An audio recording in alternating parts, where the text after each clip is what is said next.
All right, great. So welcome everybody to our Tuesday morning webinar. We are going to be talking about increasing your organic post reach on Facebook. My name is Adam Markfeld, and I'm with Outdoor Adventure Marketing. We do lead generation for outdoor adventure companies to help you grow your outdoor adventure business. Today's webinar is just going to be about 20 minutes, just like all of our webinars, and we'll get started. There will be a time for questions at the end if you'd like to ask a question.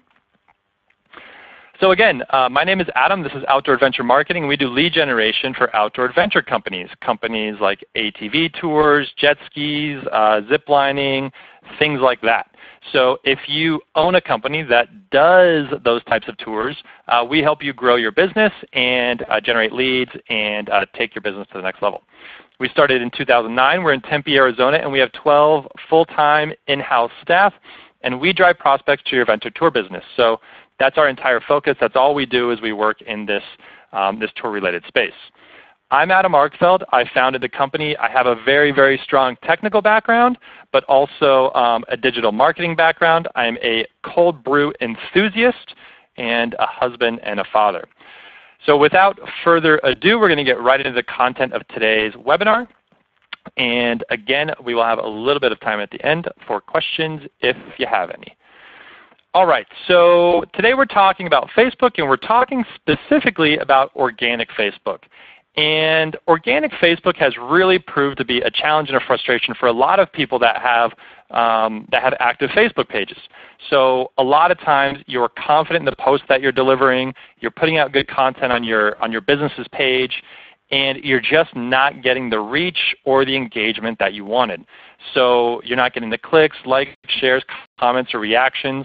Here's an example of a really cool Monument Valley post that is a great photo, and you may only get just limited reaction or response from your Facebook community. And so you might be wondering, how can I improve that? Because while Facebook has very much shifted to a pay-to-play mentality, there are certain ways and methods to actually get organic reach, and that's what we're going to talk about in today's webinar. So how do you increase your reach without paid ads?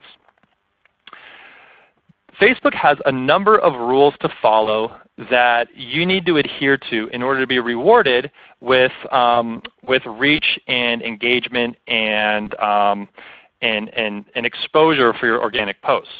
So everyone knows that organic post reach has decreased dramatically over the last couple of years.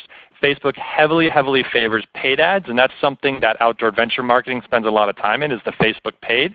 We do retargeting, standard audience targeting, all of the creative stuff on paid side. But the organic side is also very powerful if you do it right. And in order to do it right, you would need to appease Facebook to get better reach. And in order to do that, you have to follow their rules, get their attention, and kind of play their game. And it's not always entirely obvious what that game is. So we're going to talk about a few of those tactics and strategies today.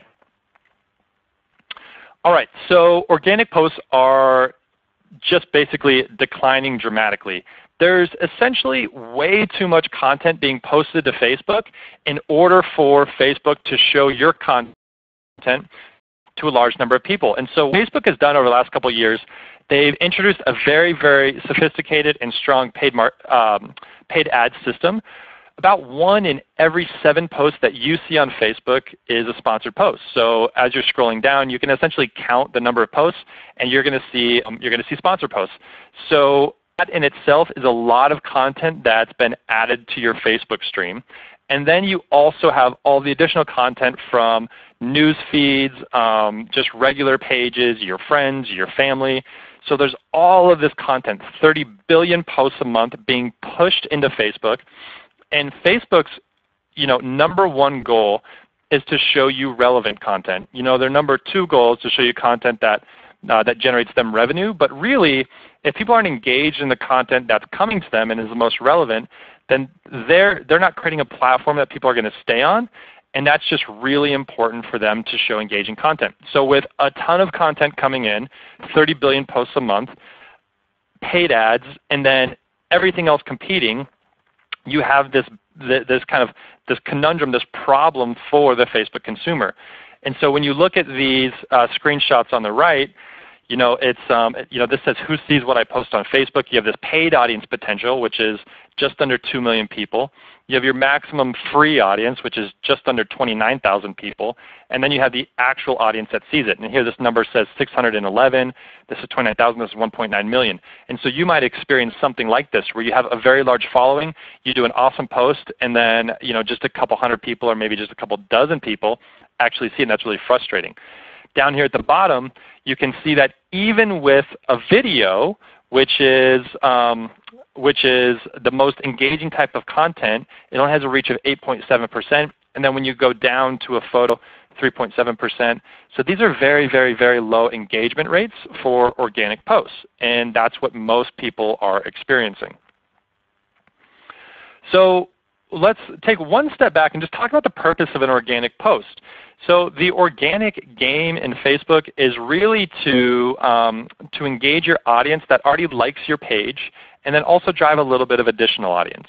So it's quote-unquote free content exposure. You've somehow generated a good audience for your Facebook page. And as you're posting and as people are engaging with that content, you're gaining followers. You're gaining followers of followers for free. So you see one of your friends likes a page that shows up in your feed. You find it to be interesting. You go to that page and you're like, oh, I like the stuff that I'm seeing here. And you click like, and then that page has then gained another follower from a follower. So that only happens with likes and shares and people tagging each other or commenting on posts.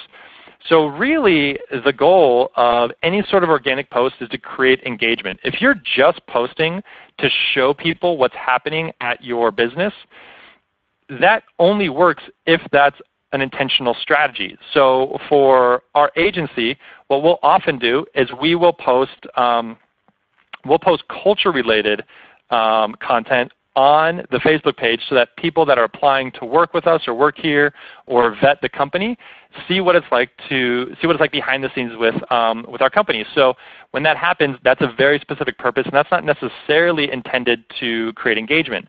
However, with most businesses that are B2C, they are looking for engagement, they're looking to drive followers, and they want to create engagement. So that's the purpose of an organic post, is to get your name out there, but the only way that that happens is if people are engaging with it. And that's where I think a lot of people's mindset about organic Facebook tends to miss the mark as far as what Facebook's goals are. Some people think, hey, I want to put a billboard out there with this photo to show everybody what's happening at my business, and billboards don't create engagement, and so Facebook basically deems that post as irrelevant. It doesn't help anybody. Facebook wants engagement. So if you start shifting your thinking to say, okay, I want to create content that engages my customer. I'm going to run a contest. I'm going to tag people that were doing a tour. I'm going to solicit feedback. That's really quite a different mindset, and one that I think is really important when you're doing Facebook organic posts.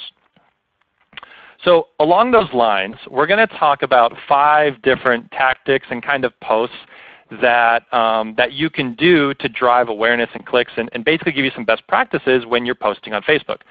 All right, so the first one is what types of posts drive clicks. There are a number of different engaging posts you can do. The one that we're showing here is a contest. So anytime you have a contest where you want people to submit their information online, or a very popular one on Instagram and Facebook is, hey, like this post, tag 2 people that you think would be interested, and in 10 days we're going to select a winner of something with a value of maybe $50 to $100. And so it's pretty easy to engage in that content, especially if there's not a lot of other people engaging, because you think your probability of winning is pretty high. So those types of contests are really great to drive engagement. You can also publish evergreen content, which is basically content that never gets old and doesn't ever become stale. So evergreen content is really powerful because you can just keep on running it. Maybe you decide to boost it every now and then, but it's always relevant to the consumer. You can post offers, which is like, hey, $10 off, 20% off, 15% off, whatever the case may be. You want to know good times to post. If you're posting on Mondays after people have come back from a long weekend, or you're posting on a holiday when people are like out of the office and it's not really relevant to your tour business, that's going to be very difficult for you.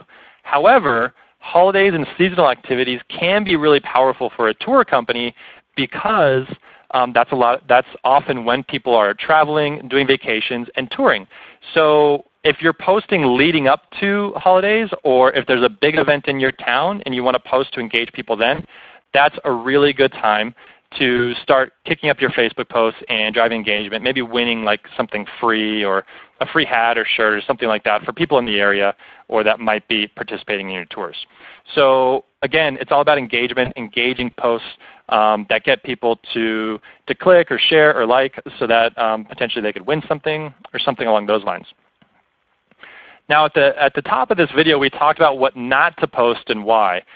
And Facebook really encourages you to stay on Facebook. They don't want you going to their competitors. And one of Facebook's biggest competitors is YouTube. So if you create really strong video content and you post it on YouTube and then you share that content on Facebook, but you share it as a link instead of uploading the video straight to Facebook, you are basically encouraging people to leave Facebook by clicking the link and then going off of Facebook's site, going to visit YouTube, which is not what Facebook wants. So Facebook will actually penalize you for that. And that's what we're talking about when it comes to adhering to Facebook's rules. In this screenshot, you see this 3 million views. Those are not 3 million Facebook views. Those are 3 million YouTube views. And you can see that the person that posted this is linking to YouTube. You can even tell by the way that the post looks that it's not a full screen Facebook video, and it has 1 heart. So there's no possible way on Facebook that this received over 3 million views and only has 1 reaction, which is a single heart. So what Facebook wants you to do is they want you to take that exact same video content. They love video content, but they want you to upload it to their platform specifically so someone can watch it within their Facebook feed. Now the other thing to keep in mind is that the bulk of people that are on Facebook, especially on their phone, the audio does not turn on automatically. I mean, think of how many times you're on your phone in a public place. You don't really want audio just kicking on every time a video comes up. So when you do post videos, if there's text associated, you always want to include captions or subtitles that allows someone to know what's going on without actually having to turn on the audio. Because in many cases, people are watching videos when they shouldn't be, perhaps, or they're just in a public space, which would be very distracting. So do not post links to outside channels like YouTube or even your blog or a third-party news source. It's fine if you do. You're just not going to get the reach and engagement that you want. And so that's kind of our rule number 2 when it comes to increasing your engagement on Facebook. Okay, number 3. Good versus bad posts. Yes, there are definitely good versus bad posts. And one way to do this is to take a really fresh perspective on your Facebook page and see what is on the page and is it engaging at all? Is it just a billboard for random content that you're just pushing out that is totally irrelevant? Or is it really engaging content? Are you tagging people that came and did your tours? Are you doing a contest? Are you showing a behind-the-scenes video of how your tour operators do a safety check? When people are vetting your tour company, they want to jump in there and see what type of tour company is this? Is this one guy that just kind of does tours out of the back of his house and has like 5 Jeeps and that's it? Or is this a legitimate operation that I'm going to feel safe with my family, my kids, and they're going to go through all the safety checks, and I know I'm going to have a good experience. Those are the types of postings that should go on your Facebook page to really help sell your business to your consumer. So you can, on your Facebook page, you have the opt to the top, so that's the first post that they see anytime someone goes to your page.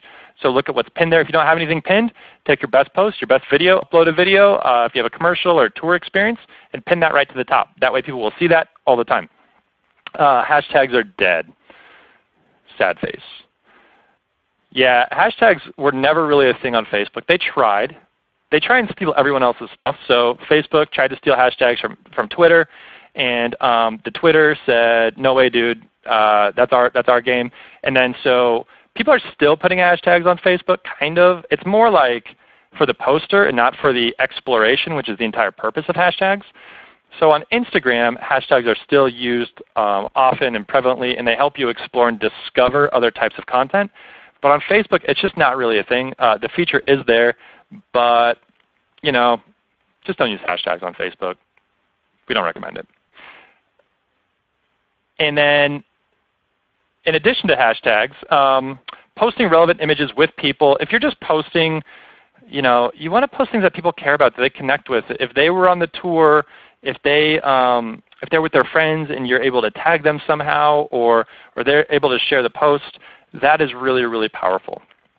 We've also seen a couple posts where a Facebook page has put up a post that maybe has a heart in the post, and then there's kind of a subliminal, it's like a subliminal message for the consumer to maybe heart the post, which you can start experimenting with some interesting tactics like that. But the reactions, the likes, the wows, the heart, the anger, those are also really good to see how people are reacting to posts, because people actually do react in a way that, if you just get a like, it's kind of like, oh, that's cool. But if you get a heart, obviously there's some sort of emotional connection there. Same with the angry or the wow face. All right.